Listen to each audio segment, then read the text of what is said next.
کہ آج ہم سب آج کے اس مبارک دن پر ایک ہیں مسلمانوں کی اور ایک رہیں گے انشاءاللہ۔ اور میرا ہمیشہ یہ کہنا ہوتا ہے کہ اگر ہمیں پاکستان کو معاشی اور معاشرتی جو اقتصادی پریشانیوں میں ہم پھنسے ہیں، اس کا واحد حل اس ملک میں جو رائج نظام ہے سود کا، اس سے ہمیں پاک ہونا پڑے گا، اور ہمیں اس ملک میں جو نظام مصطفیٰ ہے اس کا قیام کرنا پڑے گا۔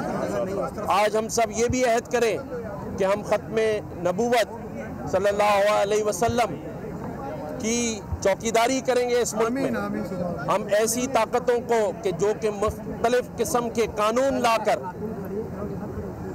اپنے آپ کو طاقتور بنانا چاہتی ہیں، لیکن ہم سب مل کر ایسے تمام قانون کو رد کریں گے اور نظام مصطفیٰ کے قیام تک اپنی جنگ جاری رکھیں گے۔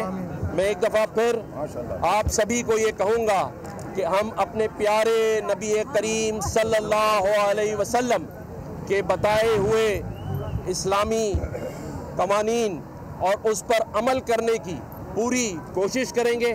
میں یہاں تمام ہی علماء کرام کو جو کہ آج جلوسوں کی صورت میں اور تمام عاشق رسول اور غلامان رسول جتنے بھی آج اپنے گھروں سے آج جلوسوں میں نکلے ہیں اور آج یہ تمام محفل کا قیام کر رہے ہیں، ان سب کو دل کی عطا گہرائیوں سے مبارکباد دیتا ہوں، خوش آمدید کہتا ہوں۔ میں یہاں پر آج کے دن کشمیری مسلمان بھائیوں اور فلسطینی ہمارے معصوم مسلمان بچے اور بھائیوں کو نہیں بھولوں گا، اور ہم سب آج کے لیے کشمیری مسلمانوں اور فلسطینی مسلمان بھائیوں بہنوں بزرگوں کے لیے بھی دعا کریں گے کہ اللہ تعالیٰ انہیں بھی دشمن قوتوں اور طاقتوں سے نجات دلائے، اور الحمدللہ ہم سب آج اپنے کشمیری بھائیوں اور فلسطینی بھائیوں کے ساتھ بھی اظہار یکجہتی کریں گے۔ شکریہ۔ ماشاءاللہ ماشاءاللہ۔ بسم اللہ الرحمن الرحیم۔ آج 12 ربیع الاول حضرت محمد مصطفیٰ صلی اللہ علیہ وسلم جو کہ رحمت للعالمین ہے، ساری دنیا کے لیے یہ رحمت ہے، ان کی ولادت کے موقع پہ میں دنیا بھر کے مسلمانوں، خاص طور پہ پاکستان کے مسلمانوں بلکہ دنیا بھر کے لوگوں کو مبارکباد دوں گا۔ آج کا دن خاص طور پہ مسلمانوں کے لیے رحمتوں کا دن ہے۔ آج کا دن خاص طور پہ مسلمانوں کے لیے حضور صلی اللہ علیہ وسلم کی نقش قدم پہ چلنے کا دن ہے، اور انشاءاللہ تعالی ہمیں یہی تہیہ کرنا چاہیے کہ اس دن ہم پاکستان میں بلکہ پورے دنیا کے مسلمان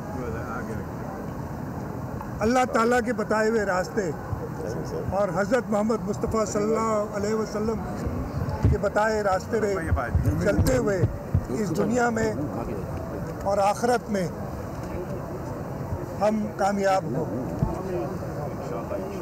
خاص طور پہ اس موقع پہ اپنے ملک کے لیے ضرور یہ دعا کروں گا کہ جو مشکلات کا سامنا خاص طور پہ جو ہمیں معاشی اقتصادی مشکلات ہیں، جس طریقے سے دشمن چاہے وہ ہمارے مغربی بارڈرز پہ ہو یا مشرقی بارڈرز پہ ہو، وہ غیر مستحکم کرنا چاہ رہے ہیں پاکستان کو، اللہ تعالیٰ اور حضور صلی اللہ علیہ وسلم کی دعاؤں سے ہم ان دشمنوں کو نیست و نابود کریں اور ہم اس پاکستان کو وہ عظیم مملکت بنائیں جس کا خواب قائد اعظم محمد علی جناح نے دیکھا اور جس کو آگے شہید ذوالفقار علی بھٹو اور شہید محترمہ بینظیر بھٹو لے گئے۔ آج کے دن جیسے گورنر صاحب نے کہا کہ ہمیں اپنے فلسطین اور کشمیر کے بھائیوں اور بہنوں کو نہیں بھولنا چاہیے،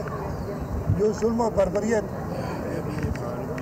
زائنسٹ فورسز اسرائیل میں اور ہندوستان میں کر رہی ہیں مظالم، یہی اللہ تعالیٰ سے دعا ہے کہ عالم اسلام کو اتنا مستحکم کریں کہ ان مظالم سے ہم اپنے بھائیوں اور بہنوں کو چھٹکارا دلا سکیں. اور آج کے دن یہ خاص دعا ہوگی انشاءاللہ تعالیٰ اسی عزم کے ساتھ کہ ہم سب حضور صلی اللہ علیہ وسلم کے بتائے ہوئے راستے پہ چلتے ہوئے اپنے ملک کو اور مزید مستحکم کریں، اور جو انتشار پھیلانے والے ہیں ان سے ہوشیار رہیں، اور انتشار پھیلانے والوں کو ہم اللہ تعالیٰ کی رضا سے ان کی مدد سے نیست و نابود کریں. آمین. سیکیورٹی کے بارے میں نے ادھر جلوس میں آتے بھی کئی میٹنگز بھی کی ہیں، میں نے بھی میٹنگز کی ہیں، اور کمشنر آئی جی صاحب کے لیول پہ، چیف سیکرٹری صاحب کے لیول پہ انتظامی میٹنگز ہوئی ہیں، اور حد درجہ سیکیورٹی کے انتظامات دیکھیں گے. ادھر بھی آ کے میں نے سب آرگنائزر سے پوچھا ہے اور وہ مطمئن ہے سیکیورٹی کے حوالے سے.